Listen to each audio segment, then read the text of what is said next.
What's up, tractor lovers? Jason here for the Love of Tractors, and I am with the top shelf versatile 1150 models. These were TTT tractors from the Prairie Monster series. Now, I don't know the fate of the Prairie Monster series. I don't know if we're going to get any more Prairie Monsters or not, but for a couple years there, we got some pretty sweet tractors out of that series, so who's going to complain? Not me. I thought we'd take a look at these tractors. They're pretty cool little tractors. There was some controversy with these tractors when they were released, so we'll talk about that too. But no matter that, we got some really nice, detailed, versatile tractors out of that whole thing. So let's talk tractors, y'all.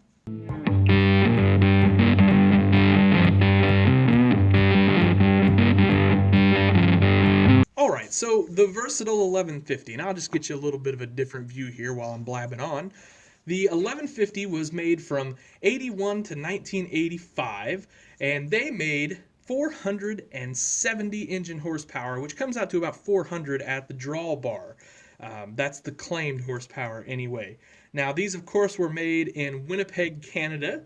That's kind of home of the Versatile factory, if you will, and they featured an 18.8-liter six-cylinder diesel engine. That's a Cummins, of course, and that's a monster tractor. And these are monster tractors. They're really cool.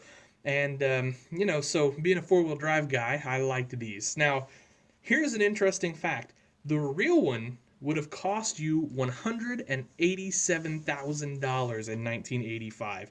That is a lot of money in 1985 for a tractor. But that is a lot of tractor. So I guess we can't complain too much. These had a 400-gallon fuel tank.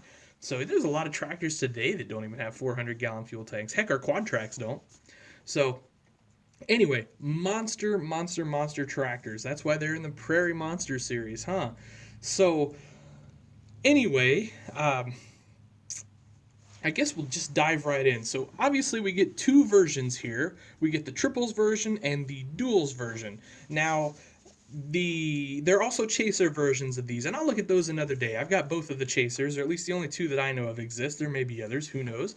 But both of the tractors, other than the tire swaps, they're identical. So let's just set one off to the side, and I'll pick the triple tired version for now, and I'll show you some of the, let's call it, problems with that tractor later, or whatever, but we'll use the dual tractor to look at the highlights, and there are a lot of highlights to these tractors. So first off, we get some nifty planetary detail in there, as well as your clamp-on detail. I think that's really cool, and big that's good. Big props, I guess, if you will, to Top Shelf for doing that. I thought the hood came up, but I'm realizing now that it doesn't, so just ignore that. We get lights everywhere. So nice lights here, and back here. So while we're back here, let's check out this hydraulic line detail. Nice little added feature there, and we get a realistic drawbar. Thank you. Yes, that's cool. We've got some warning decals in several places, actually, and that really adds to the tractor. Really nice touch there. We don't get those a lot from the factory, especially in 1/64 scale. So to see a maker like Top Shelf do that, awesome stuff. On the engine, we've got a little engine block detail, and we've got a turbocharger there. But, other than that, it's fairly plain Jane. This side, you can see the filters and all that, and as well as some of the manifolds and all that good stuff. Pretty nice detail. It's all right. We'll take it, huh? And, of course, we got ladders there, and you don't get open rails, but, whatever. You can see there. And then look in here. Look at all this detail up in here. Cylinders detail, other sort of little detail. We've got all kinds of articulating joint detail. Really nice stuff there. And then I guess that's going to lead us to the bottom. Check that out. All of that is tricked out too. You can see all your drive shafts. You can see your differentials. You can see both cylinders here. Man, really cool stuff, really. I mean, that's hard to beat right there. And then another thing The door does open. Now here's the thing. You know what? It's not as much of a pain in the butt as I thought it was. So the door does open. I'm gonna close that back up though. It's gonna just let dust and so on and forth in there. Now the cab glass isn't particularly clear, but it is clear. But it's kind of like a hazy clear, if you will. And yeah, I don't know. Maybe that's a mark against it. Maybe it's not. I'm not too picky. Inside we do get some nice detail. We get an actual steering wheel. There are some. It's really going to be hard to see here, unfortunately, but there's some stickers on the dash. There's a nice seat with armrest, and you've got the hydraulic levers right there. So, yeah, I'm sorry, I'm not. Yeah, there we go. How about over here? We'll show it to you. Anyway, I'm not sure that's showing up. And you'll notice the striping here is the candy striped version of the Versatile series. So. Anyway, that's a look at the highlights. Of course, we've got an air cleaner for your cab, and we've got one here, and then you've got your exhaust up front here. All in all, a super sweet tractor. And these are about $40. They were about $40 brand new. They're still about $40. So they haven't really taken off as a collectible necessarily. But if you're a four-wheel drive fan, if you're a vintage four-wheel drive fan, if you're a Versatile fan, or if you just like high detail tractors, $40. This is killer deal for $40. I mean, you're not gonna get a better detailed tractor. Like I said, I mean, just look at that. Not gonna happen for $40. So, if you want one, there's that. Okay, on to some of the downsides, if you will. So, check this out. See all that kind of goo and around the tire there on the rim? That kind of sucks. And it's basically on every one of the triples. So like I said, that kind of sucks. If we look back here on the hitch, we've got some discoloration. The top part is good old Versatile red.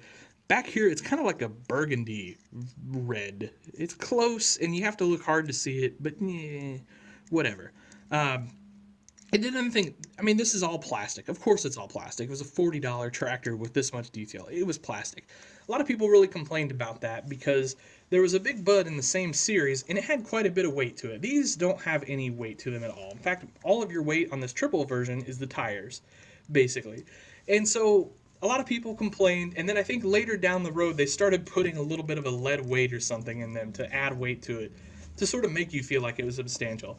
But here's the thing. So that was the controversy. A lot of people felt like these were really cheaply made, and felt cheap.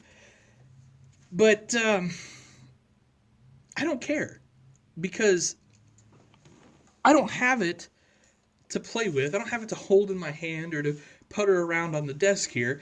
I've got it because I want it sitting on a shelf and I want it to look cool.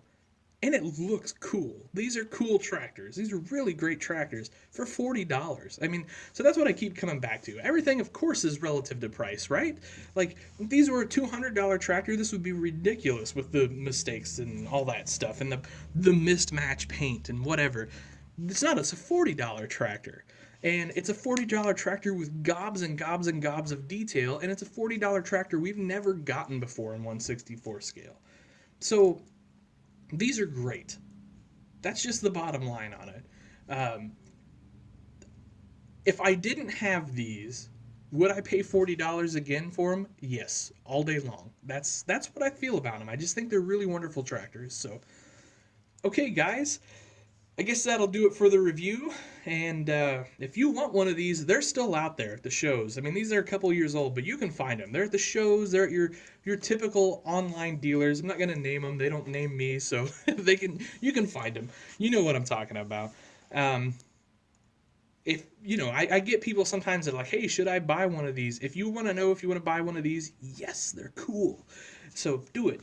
And hopefully Top Shelf has got some more cool stuff coming for us. In fact, I know they do, but I can't tell you what. So, all right, guys. That'll do it. I know I said that once already, but that'll really do it. If you like what I'm doing, if you like this video, please give me a like and share below. It helps out with the YouTube algorithm and all that good stuff, and we really appreciate that. And if you have any questions or comments, or if you just want to tell me what you think about the Versatile 1150 from Top Shelf, or even better, What would you like to see Top Shelf make us in the future? I might be able to put a bug in their ear, and they won't listen to me, but I'll at least tell them. So, all right, guys. Hope you have yourselves a wonderful day and happy tractor hunting.